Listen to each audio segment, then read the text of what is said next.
नमस्कार, मैं हूं मोहम्मद साहिल हसन और आप देख रहे हैं क्राइम जासूस।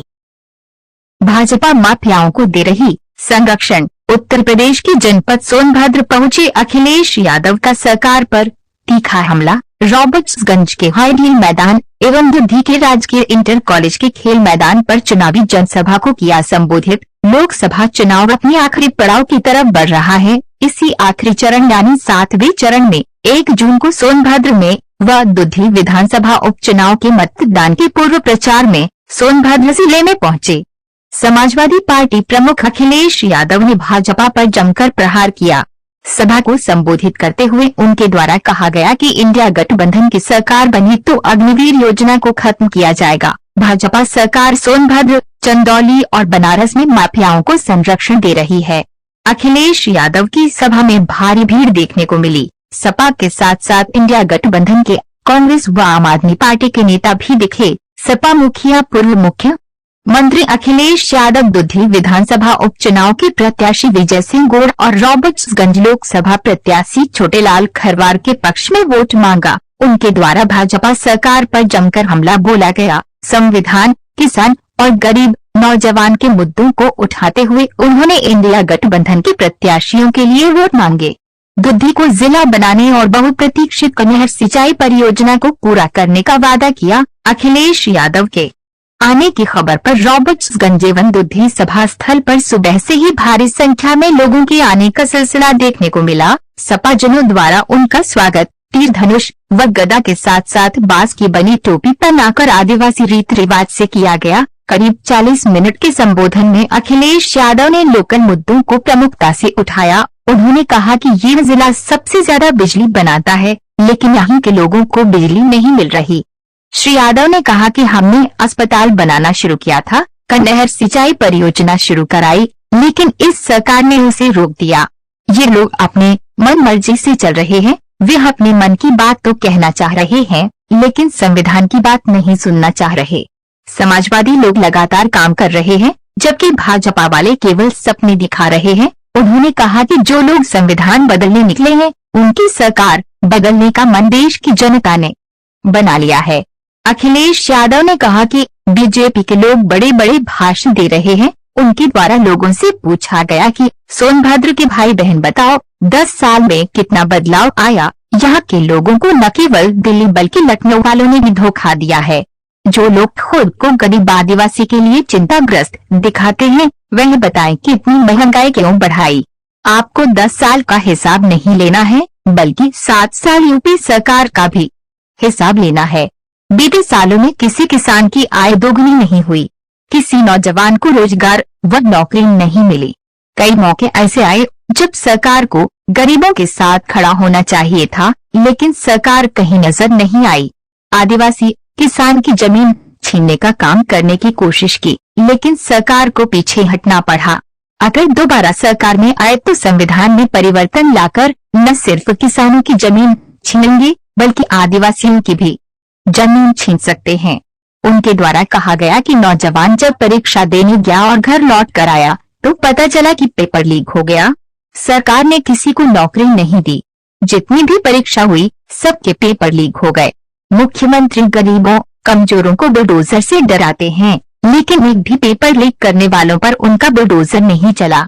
नौजवान फौज में जाने के लिए तैयारी करते थे, अब सरकार ने इसे भी 4 साल का बना दिया। नौकरी से लौटकर आओगे तो कोई सुविधा नहीं मिलेगी। इंडिया गठबंधन की सरकार आई तो अग्निवीर व्यवस्था परीक्षा के लिए तैयारी की होगी। इस सरकार में जब परीक्षा देने गया नौजवान, तो जब घर लौट करके आया तो पता लगा कि पेपर लीक हो गया। जो पढ़े लिखे नौजवान जो नौकरी करना चाहते थे, परीक्षा दे करके कुछ उनको अच्छा ज्ञान मिल जाता, लेकिन इस सरकार में उनको नौकरी नहीं मिली। एक परीक्षा नहीं, 2 परीक्षा नहीं, 3 नहीं, जितनी भी सरकार में परीक्षा हुई थी सब परीक्षाओं के पेपर लीक करा दिए। वैसे तो हमारे मुख्यमंत्री जी गरीबों को डराते हैं अपने बुलडोजर से, हमारे गरीबों को कमजोर को ये अपने बुलडोजर से डराते हैं। लेकिन बताओ हमें गरीब भाई बहनों, अगर अगर किसी भी पेपर लीक वाले के ऊपर इन्होंने बुलडोजर से डराने का काम किया हो तो बता दो। सब पेपर लीक हो गए, पुलिस की भर्ती का भी पेपर हो गया। जहां फौज के लिए लोग तैयारी करते थे, फौज के लिए तैयारी करते थे और फौज में जाने के लिए दिन रात लड़के सड़क पर दौड़ करके, खेतों में दौड़ करके तैयारी करते थे, उस नौकरी को भी इन्होंने 4 साल का बना दिया। ये जो अग्निवीर वाली नौकरी है, ये 4 साल की बना दी। ये कोई पक्की नौकरी नहीं है, बस नौकरी में जाना है और अगर नौकरी से लौट के भी आओगे तो आपको कोई भी सुविधा मिलने वाली नहीं है। क्या मिलेगा, न सुविधाएं मिलेगी, न कोई मदद मिलेगी। इसलिए अपने नौजवानों को हम कहते जा रहे हैं, दिल्ली में 30 लाख नौकरियां खाली है, 30 लाख नौकरियां। और अब तो संकट के दिन खत्म होने के लिए कितने दिन बचे हैं? पास किसी से कर्ज न लें। न केवल इसलिए हम लोग काम करना चाहते हैं, वहीं आपको याद दिलाऊं, एक समय था जब हम अपनी माताओं बहनों को 500 रुपए समाजवादी पेंशन से मदद करते थे और यहां तक फैसला लिया था कि आदिवासी परिवार का कोई भी महिला नहीं छूटेगी जिसको हम समाजवादी पेंशन से जोड़ नहीं देंगे। हम लोगों ने जोड़ दिया था, लेकिन हमारी सरकार दोबारा नहीं बनी। हम लोग उसको बढ़ा करके देना चाहते थे, हम लोग 3000 भी देना चाहते थे, लेकिन हमारी सरकार नहीं बनी। हम 3000 रुपया माताएं बहनों को नहीं दे पाए। लेकिन अब फिर चुनाव आ गया है, इसलिए अपनी माताओं बहनों को कह करके जा रहे हैं, कांग्रेस पार्टी, समाजवादी पार्टी और इंडिया गठबंधन ने तय कर लिया है कि अपनी माताओं बहनों को 1 साल में 1 लाख रुपया उनके अकाउंट में पहुंचाने का काम करेंगे। ये विरोधी लोग घबरा गए हैं, घबराए हुए हैं विरोधी लोग, और विरोधी लोग घबराए इसलिए उनकी भाषा बदल गई है। हमारे साथी जानते होंगे, इस तपती हुई गर्मी में आकर के और इस चुनाव में शामिल होने का मौका मिल रहा है। मैं देख रहा हूं इधर जब से चुनाव शुरू हुआ है लगातार गर्मी बढ़ती चली जा रही है और कई जगह की सूचना मिल रही है देश में कि 50 डिग्री तक टेम्परेचर पहुंच गया है, 50 डिग्री तक तापमान पहुंच गया है।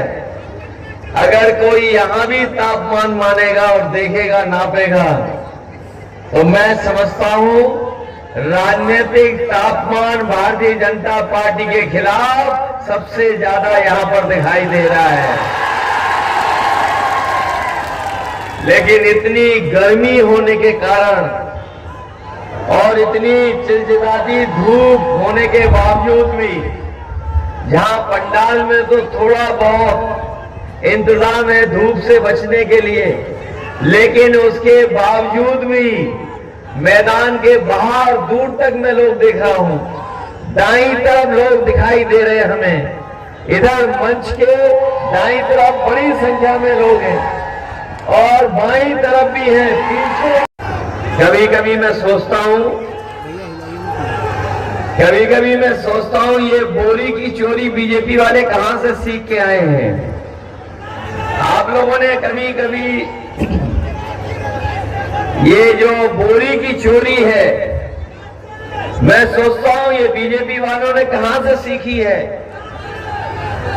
वो सीखी है पार्ले जी के बिस्किट पैकेट से। बताओ हमारे गरीब और पुराने लोगों, पहले पार्ले जी का बिस्किट पैकेट कितना बड़ा आता था? बताओ इतना बड़ा आता था कि नहीं आता था? और जैसे जैसे महंगाई बढ़ी उन्होंने मुनाफा कमाना शुरू किया। बताओ पैकेट कितना बड़ा हो गया? बताओ छोटा पैकेट हो गया कि नहीं हो गया? ये सरकार में आ गए तो एक बिस्किट वाला आपको पैकेट खरीदना पड़ेगा। इसलिए सावधान हो कि नहीं सावधान हो? समाजवादियों ने दिया था कितना बड़ा लैपटॉप, जो नौजवान पढ़े लिखे होंगे वो जानते होंगे, जब समाजवादी सरकार थी तो हम लोगों ने इतना बड़ा लैपटॉप दिया था, ये लैपटॉप नहीं दे पाए। इन्होंने क्या दिया, इतना सा दिया कुछ, और उसको चलाते रहो, घिसते रहो उंगलियां, तो वो चलता ही नहीं है। बताओ रद्दी दिया कि नहीं दिया? इसलिए अपने हम गरीबों को कह के जा रहे हैं कि हमें और आपको वोट लेने के लिए इन्होंने राशन दिया था, और जब वोट के चाहिए थे 2022 में, जब 2022 में इन्हें वोट चाहिए थे तो आपको राशन में दाल दे रहे थे, चना दे रहे थे, नमक दे रहे थे, रिफाइंड तेल दे रहे थे। बताओ हमारी गरीब माता बहनें आजकल क्या दे रहे हैं राशन में? बताओ राशन में क्या दे रहे हैं आपको? राशन बर्बाद कर दिया कि नहीं करवा दिया? हमारे गरीब भरपेट खाना भी नहीं खा पा रहा परिवार।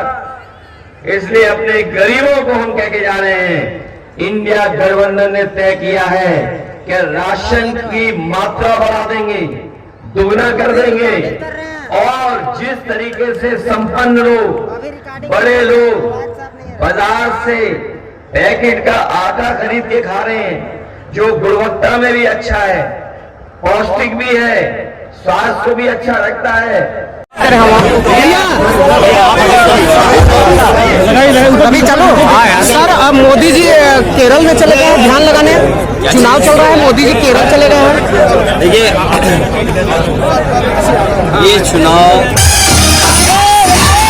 ये चुनाव बदलाव का है, और अभी तक जो देखने को मिला है, जो लोग कहते थे 400 पार, उन्हें समझ में आ गया है कि जनता का गुस्सा सातवें आसमान पर है। जो लोग 400 पार की बात कर रहे थे, इस बार 140 करोड़ की जनता 140 सीटों के लिए भी इन्हें तरसा देगी। जो महंगाई बढ़ी है, बेरोजगारी बढ़ी है, और किसान की आय के साथ जो धोखा दिया है, उसका इनके पास कोई जवाब नहीं सर। इसीलिए जो लोग जनता का गुस्सा समझ गए हैं, वो न केवल खुद डगमगाए हैं, न केवल उनका आत्मविश्वास डगमगाया था, बल्कि उनकी जवान भी डगमगा गई। पद के रिसोर्सेज की चोरी कोई कर रहा है तो वो भारतीय जनता पार्टी और उनके सहयोगी लोग। और आप देखते होंगे कि सब के सब उनके मंच पे रहते हैं या मंच के आसपास रहते हैं। तो जो लूटने वाले हैं सोनभद्र को, वो सरकार के मंच पे रहते हैं। तो ये जनता सब बात समझ गई है, इसलिए जनता इन्हें हराने जा रही है। इनके पास कोई रास्ता नहीं है, और किसी भी जगह चले जाएं, उन जगह तो चुनाव खत्म हो गया है। सुना है कि जहां पर विवेकानंद जी कभी मेडिटेशन किए थे, वहीं पर हमारे देश के प्रधानमंत्री जी मेडिटेशन करने जा रहे हैं। ये मेडिटेशन की जरूरत तो पहले थी, 5 साल पहले या 7 साल पहले, जब आपको देश के लिए काम करना था। अरे 10 साल के बाद तो आपको फुर्सत ही फुर्सत है, आप जितना चाहोगे उतनी मेडिटेशन कर लोगे। और दूसरा, वहाँ तो भारत की सीमा खत्म हो जाती है, उसके बाद तो आगे पानी पानी है, पता नहीं कहाँ चले जाएंगे उसके आगे। कहीं ऐसा तो नहीं एंटार्क्टिका की तरफ जा रहे हो जी? गर्मी बहुत है यहाँ, केशव मौर्य। और याद रखना, ये गर्मी के कारण भी हार रहे हैं। जो जनता को परेशान किया इन्होंने गर्मी में, आगे हैं।